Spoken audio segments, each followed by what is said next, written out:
शाम का समय था। सूरज धीरे धीरे नीचे ढल रहा था और आसमान सिंदूरी रंग से भरता जा रहा था। शहर में मेला लगा हुआ था।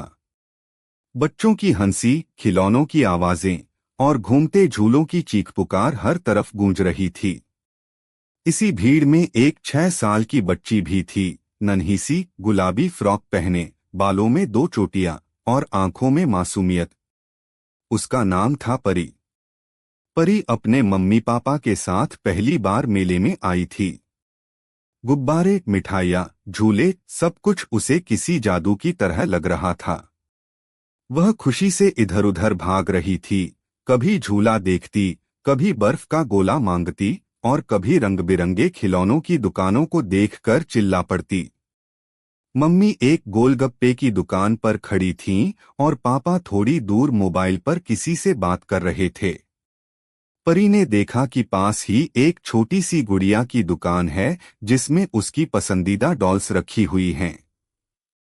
बिना कुछ कहे वो दुकान की ओर दौड़ गई। कुछ मिनट बाद जब मम्मी ने पलटकर देखा तो परी वहां नहीं थी। उन्होंने इधर उधर देखा, आवाज लगाई, परी, परी बेटा, लेकिन जवाब नहीं आया। पापा ने भी मोबाइल जेब में डाला और दौड़ते हुए आए। अब दोनों बुरी तरह घबरा चुके थे। भीड़ में अपनी नन्ही परी को ढूंढना आसान नहीं था। उधर परी ने जैसे ही गुड़िया की दुकान देखी वो उसमें खो गई। उसे इस बात का ध्यान नहीं रहा कि उसके मम्मी पापा कितने दूर छूट गए हैं। जब उसका मन भर गया और वो मुड़ी तो सब अनजान लगा। कोई चेहरा जाना पहचाना नहीं था। परी की सांस तेज हो गई। उसे समझ नहीं आया कि वो क्या करे। भीड़ उसके चारों ओर से चल रही थी। वो धीरे धीरे पीछे हटने लगी, फिर एक कोने में बैठकर रोने लगी। एक महिला जो वहीं अपनी बेटी के लिए चूड़ियां खरीद रही थी, ने रोती हुई परी को देखा। वो उसके पास आई और धीरे से पूछा, बेटा तुम रो क्यों रही हो? परी कुछ नहीं बोल पाई। उसने सिर्फ सिर झुका लिया। महिला ने उसका सिर सहलाया और कहा, तुम्हारे मम्मी पापा कहाँ हैं? इस पर परी और जोर से रोने लगी। महिला ने उसे चुप कराया और मेले के उद्घोषणा वाले स्टेज तक लेकर गई। वहां उसने परी का नाम और उसकी पहचान की जानकारी अनाउंस करवाई। लेकिन आधे घंटे बीत गए, कोई नहीं आया। अब महिला खुद भी थोड़ी चिंतित हो गई। बेटा तुम्हारा घर कहाँ है? परी ने आंसुओं के बीच कहा, मुझे नहीं पता। तुम्हारे स्कूल का नाम पता है? नहीं। तुम्हारे मम्मी का फोन नंबर? नहीं पता। महिला अब समझ गई कि बच्ची बहुत छोटी है और शायद रास्ता नहीं बता पाएगी। उसने पुलिस की मदद लेने की सोची, लेकिन इतने में मेला खत्म होने का समय हो चला था। लोग तेजी से लौट रहे थे।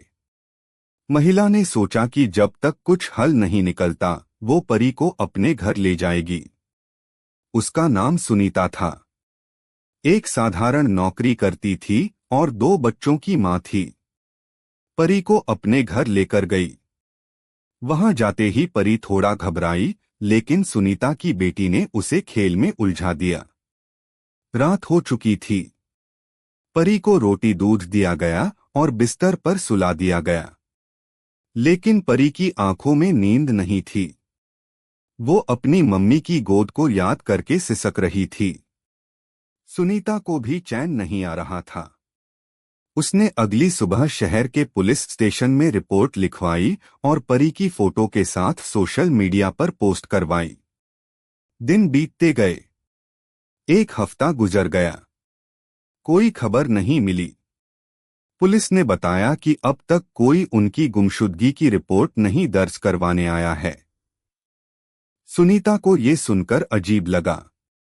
क्या परी को उसके घरवाले ढूंढ नहीं रहे या कुछ और?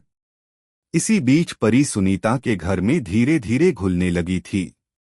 उसके बच्चे उसे अपनी बहन मानने लगे थे। सुनीता उसे स्कूल छोड़ने और लाने लगी। उसे पढ़ना सिखाया जाने लगा। लेकिन परी के दिल में अब भी घर जाने की चाह थी। हर रात वो ऊपर आसमान की तरफ देखती और धीरे से कहती, मम्मी मैं यहाँ हूँ, मुझे लेने आओ। एक दिन स्कूल में बच्चों को एक ड्राइंग प्रतियोगिता दी गई। सब बच्चों ने पेड़, पहाड़, नदियां बनाई। लेकिन परी ने एक अलगसी तस्वीर बनाई। उसमें एक घर था, एक औरत की गोद थी और एक बच्ची उसकी गोद में सिर रखे बैठी थी। टीचर ने पूछा, ये तुमने किसकी तस्वीर बनाई? परी बोली, मेरा घर, मेरी मम्मी। उस टीचर का मन भर आया। उसने सुनीता को बुलाया और कहा कि बच्ची को अब भी घर की याद बहुत आती है। सुनीता ने सोचा कि अब उसे एक बार फिर से कोशिश करनी चाहिए। इस बार वो परी को लेकर उन इलाकों में गई जहां बड़े मेले लगते थे। उसने आसपास के दुकानदारों से पूछा, फोटो दिखाई, लेकिन कोई उसे नहीं पहचान पाया। थककर जब वो लौट रही थी, तभी परी ने एक गोलगप्पे की दुकान की ओर इशारा किया। मम्मी यही गोलगप्पे खा रही थीं, परी चिल्लाई। सुनीता की आंखों में चमक आ गई। दुकान पर जाकर उन्होंने दुकानदार से बात की। दुकानदार ने थोड़ी याद करने की कोशिश की, फिर बोला, हाँ, एक आदमी और औरत आई थी उस दिन एक बच्ची के साथ। बच्ची अचानक कहीं गायब हो गई थी। बहुत रो रहे थे वो लोग। मैंने उन्हें एक पुलिस चौकी का रास्ता बताया था। सुनीता फौरन उस पुलिस चौकी पहुंची। वहां पुराना रजिस्टर निकाला गया जिसमें उस दिन के विवरण थे। उसमें एक गुमशुदा बच्ची की रिपोर्ट थी, नाम परी, उम्र 6 साल। नीचे एक मोबाइल नंबर भी था। सुनीता के दिल की धड़कन तेज हो गई। उसने नंबर मिलाया। फोन की घंटी बजी। किसी ने उठाया। हेलो, क्या आप परी के माता पिता हैं? हाँ। आप कौन? आपकी बेटी सुरक्षित है, मेरे पास है। फोन के उस पार सन्नाटा छा गया। फिर रोने की आवाज आई। मां की आवाज थी, परी ठीक है न? हमें मिल सकती है न? हाँ बिल्कुल। आइए, घर का रास्ता अब मिल चुका है। 2 घंटे बाद एक